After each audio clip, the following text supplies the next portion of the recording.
Hello friends, welcome to our channel Khatri Steno. Subscribe our channel for more dictations on daily basis. This dictation is without any stop. The word trial is not explained and defined under the code.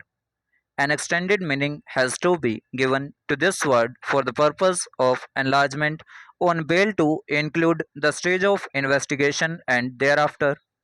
Primary considerations would obviously be different between these two stages. In the former stage, an arrest followed by a police custody may be warranted for a thorough investigation, while in the latter, what matters substantially is the proceedings before the court in the form of a trial. If we keep the above distinction in mind, the consequence to be drawn is for a more favorable consideration towards enlargement when investigation is completed, of course, among other factors where the granting of bail lies within the discretion of the court. The granting or denial is regulated to a large extent by the facts and circumstances of each particular case. Since the object of the detention or imprisonment of the accused is to secure his appearance and submission to the jurisdiction and the judgment of the court, the primary inquiry is whether a recognizance or bond would effect that end.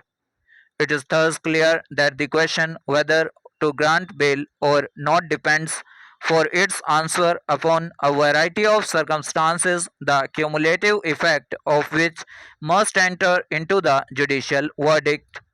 Any one single circumstance cannot be treated as of universal validity or as necessarily justifying the grant or refusal of bail.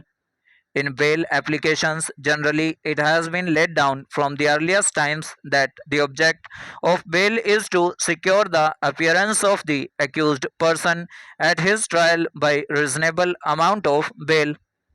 The object of bail is neither punitive nor preventative.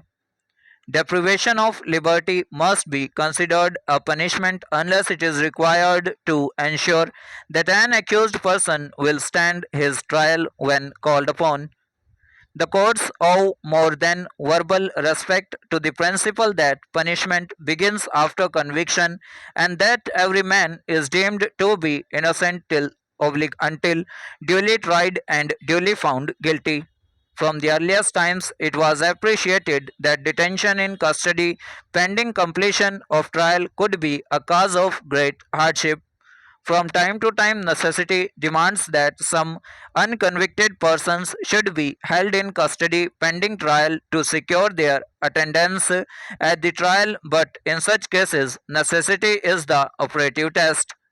In this country, it would be quite contrary to the concept of personal liberty enshrined in the Constitution that any person should be punished in respect of any matter upon which he has not been convicted, or that in any circumstances he should be deprived of his liberty upon only the belief that he will tamper with the evidences if left at liberty, save in the most extraordinary circumstances.